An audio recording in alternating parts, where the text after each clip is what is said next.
દોડો દોડો. અરે તમને કહું છું ભાઈ કે દોડો. અરે બજારમાં એક નવી સ્કીમ આવી છે, બાય 1 ગેટ 5 ફ્રી. એક ખરીદો અને 5 મફત લઈ જાઓ. જુઓ, અમે જબ્બો એક ખરીદ્યો અને આ 5 મફતમાં લઈ આવ્યો.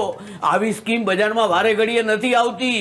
ત્યાં સખત ભીડ છે, એટલે મારી વાત હવે વધારે ન સાંભળો, નહીંથી દોડો દોડો. શું મંડ્યા છો બાપુજી? આ કોને દોડા દોડ કરાવો છો તમે? અરે ક્યાં હતો ગિરિયા? ક્યારનો હું તને યાદ કરતો હતો. અરે ક્યાં હતો? શું બિલ ભરવા ગયો તો ઇલેક્ટ્રિસિટી નો? મારે તો બિલો જ ભરવાના છે. ચાલ ચાલ, હવે ટોન્ટ મારવાના બંધ કર અને મારી વાત સાંભળ. બજારમાં એક સ્કીમ આવી છે. અરે એક જબ્બો ખરીદો ને 5 મફતમાં લઈ જાઓ. તારો ઓર્ડર મેં બુક કરાવી દીધો છે. જલ્દી ઉપડ અને 10 જબ્બા લઈ આવ. મારે કાંઈ જબ્બા લેવા નથી. અને એક વાત સમજી લો બાપુજી, આવી બધી સ્કીમો છે ને, એમાં સરવાળે આપણા જ લુગડા ઉતરી જતા હોય. એ જે હોય એ ગિરિયા. બાકી હા, સવિતાબેનને આ જબ્બો બહુ ગમ્યો છે. એ કામ કરો, જઈને સરિતાબેનના હસબન્ડને જ આ બધા જબ્બાઓ વેચી આવો. અરે તમારે ઠીક છે, કમાવાનું મારે એકલાએ છે. હા, કમાવાનું તારે એકલા જ કઈ ઉપકાર નથી કરતો. અરે મારા મરી ગયા પછી આ બધી મિલકત તારી જ છે ને. મિલકત છે શું? મિલકતમાં 3 પાયાનો એક ખાટલો ને એમાં પડેલા બીમાર દાદા. કેમ આ જબ્બા નહીં? પેલા મને એમ કહો, આ જબ્બો પડ્યો કેટલામાં? ફક્ત 2400 રૂપિયા. 2400 રૂપિયાનો એક જબ્બો એટલે 6 જબ્બા. અરે હિસાબ માંડો બાપુજી, કઈ સમજાય તમને? 2400 ના 6 એટલે 1 ના 400 થયા. માર્કેટમાં જબ્બો લેવા જશો ને 250 રૂપિયામાં મળશે. એટલે ટૂંકમાં તમે 6 જબ્બા ઉપર 900 માં નહીં નાખ્યું. આ દાદાજી હોત ને તો આવી ભૂલ કોઈ દિવસ ન કરત. હા, આજે તો મેં સપાટો બોલાવી દીધો. શું ખરીદી લાવ્યા? અરે 2 જબ્બા પર 10 જબ્બા મફત મળ્યા. તમે પણ આ કેટલા ના આવ્યા જબ્બા? એ પણ ફક્ત 5000 રૂપિયામાં. લો બોલો, મને લાગે છે મારે હવે જબ્બાની લારી ફેરવવી પડશે. ફ્રેન્ડ્સ, એક ગુડ ન્યૂઝ છે.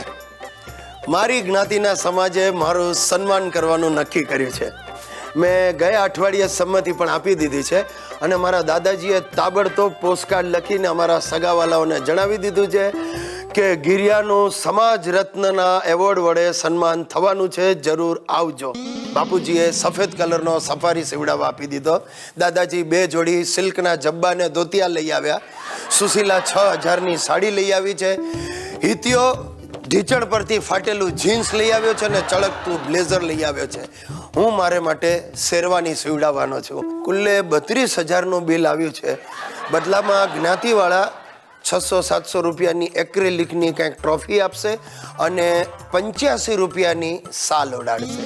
શું છે, ગયા વર્ષે એક વડીલનું સન્માન કર્યું ત્યારે એમને જે સાલ ઓડાડી એમાં 75 રૂપિયાનું લેબલ રહી ગયું હતું. એ મેં જોયું હતું. આ વખતે 10 રૂપિયા ભાવ વધારાના એમ.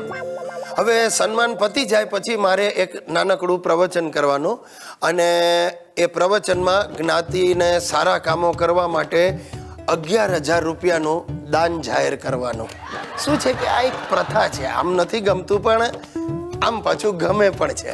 હમણાં 2 વર્ષ પહેલા અમારી જ્ઞાતિના એક એવા વડીલને જ્ઞાતિ રત્ન એવોર્ડ આપ્યો જે ચીટિંગના કેસ માટે 6 મહિના જેલમાં જઈ આવ્યા હતા. પણ ચીટિંગ કરતા કરતા એટલું કમાયા અને પછી એમણે શક્ય એટલું દાન કર્યું. શું છે, ઇન્કમ ટેક્સ બચાવવા ને છાપ સુધારવા. એ ચીટર ભાઈ દાનવીર તરીકે પંકાઈ ગયા અને અમારી જ્ઞાતિએ એમનું જ્ઞાતિ રત્નના એવોર્ડ વડે સન્માન કર્યું. જો તમે મારા વિશે કાંઈ ઊંધું ચતું નહીં સમજતા. આપણે કોઈ ચીટિંગ ક્યારેય કરી જ નથી. પણ શું છે, હવે આ વર્ષે છે ને કોઈ 11000નું દાન આપવા તૈયાર નહોતું એટલે મને પસંદ કર્યો. અને આમ જુઓ તો 11000માં કંઈ જ્ઞાતિ રત્ન એવોર્ડ ખોટો નથી. આપણે જોજો, આ વાત તમારે કોઈને કરવાની નથી.